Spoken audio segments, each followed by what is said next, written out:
Okay, we're back. A couple things I forgot to mention going through the unboxing was, or is, that it did come with a charger. This appears to be a very, very generic charger. It weighs like nothing. It's like totally plastic, and it again busts like nothing. There's the pin. This is for the outlet. And then this other charger here is, well, for your PC. Now, here's the difference. Here's what boggled me, is that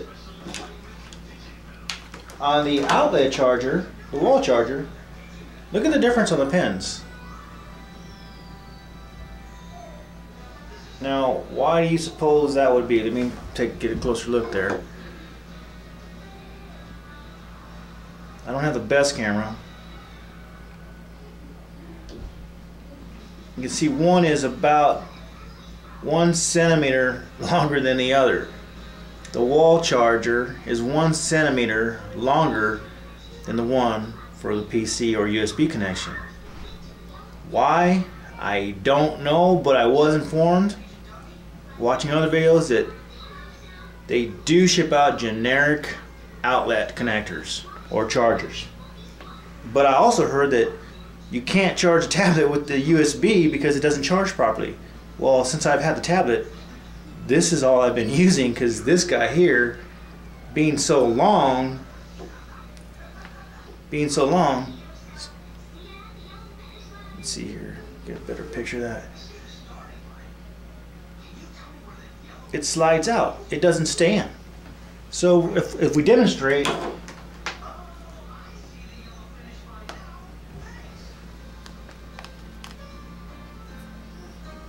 don't know if you can see that, but the lighting is really poor in here. But there's a charging port, and this slides right into it. If you could see it, nice and neat. It's very snug. It's snug. See that? It's in all the way. So I want to pull it out, and there we go. Now, if we demonstrate with the wall charger, that's the wall charger.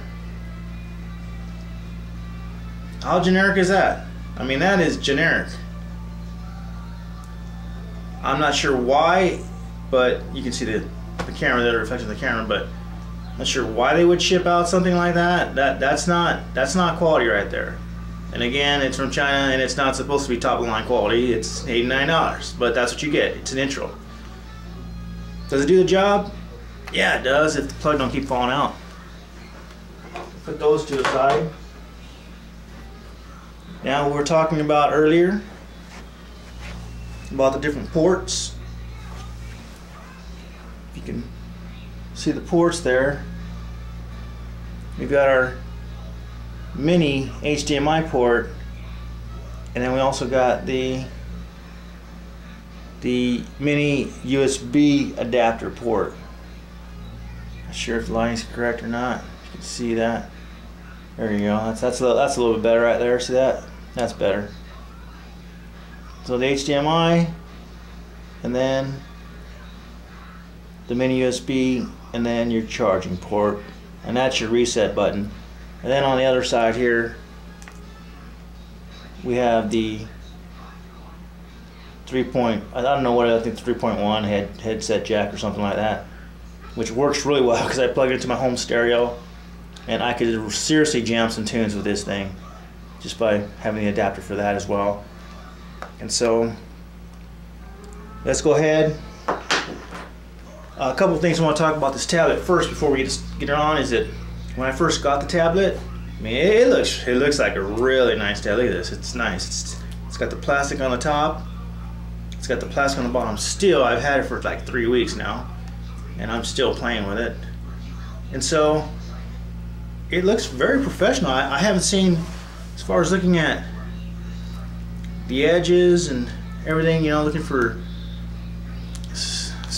for stuff that's not aligned, it's misaligned, and it's not quality. The tablet itself, the chassis and everything, it really looks like a quality tablet. It really does.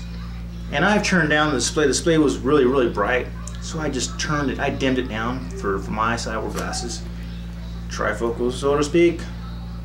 But you know, your Nexus 7, your, what is it, Amazon tablets, HD Fires, whatever you call them, not. This thing is extremely competitive with those guys, and those guys cost a lot more money. At least they used to. I heard now that Google's going to drop down the price of the Nexus 7 to $99 after Christmas because they're going with the new model. So anyhow, but it looks pretty professional. And also on the top here, again, if we could see on the top, we've got that's our power button, and we got our volume buttons, higher or lower. Those are the only 3 buttons we got. Now, something to keep in mind, if you should try, or if you want to go on and demonstrate and purchase one of these for intro purposes and see, hey, is a tablet for me? Well, I've seen couple of videos on the Pipo tablet that they say, hey, it won't charge, or it won't turn on, or it won't reboot. Well, when I first received this tablet and I hit the power button like I would on a normal computer, I expected it to come on. I hit it once and nothing happened. And so I told my wife, I said, you know what? The battery's probably dead. And so I came to my office, I plugged it in with the USB charger, and then immediately the display came on. I was like, hey, you know what? It's working. So I unplugged it, I hit the power button, it didn't come on. So I thought, you know what? Based on all my computer experience, the way the electronics are set up, it probably has what they call a Zener diode. So I decided, you know what? Let me hold down the power button for a few seconds and see if it powers up. Well, guess what? It does. So when you first receive the tablet and you hit the power button and it doesn't come on, and you think it's malfunction, that's not the case. The case is it's just designed differently. You need to hold down the power button for at least 3 to 5 seconds. Let it go, and then Android will start. But once Android is started, hit the power button once, it's off. Once it's off, hit the power button once, and it's on, because the operating system is still on, it's just sleeping. Now if you really want to power the device down, then hold the power button down for 3 to 5 seconds, and it'll ask you, do you want to shut down the operating system? And you say, yes, I do. Otherwise, it's pretty much like in hibernation mode, sleep mode, whatever you want to call it, once it's started.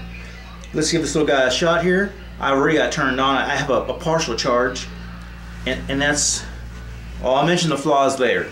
But anyhow, and again, this is not an IPS screen, so it doesn't have, it's not as sensitive as an iPad. And we can see that. Let's do that again. Okay, if you don't unlock it at a certain time, it's going to turn off. You gotta unlock it. And so there it is. I still got the plastic film on it, so it's probably going to look blurred. I haven't taken the film off of it, but just to give you an idea, that's what it looks like. Back it off. Got your swipes. It responds really well. On the top there with Android, these little buttons tell you which desktop you're on.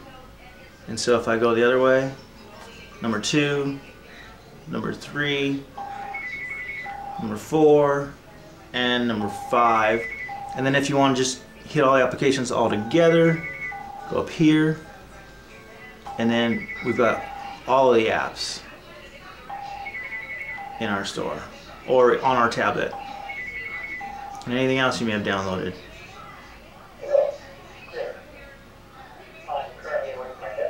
Let me turn that off.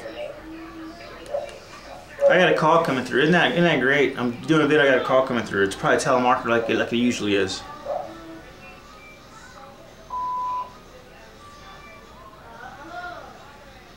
That's pathetic. Anyhow, they'd never leave me alone. Anyhow, this is the Android operating system 4.11. I guess it's a jelly bean, I suppose.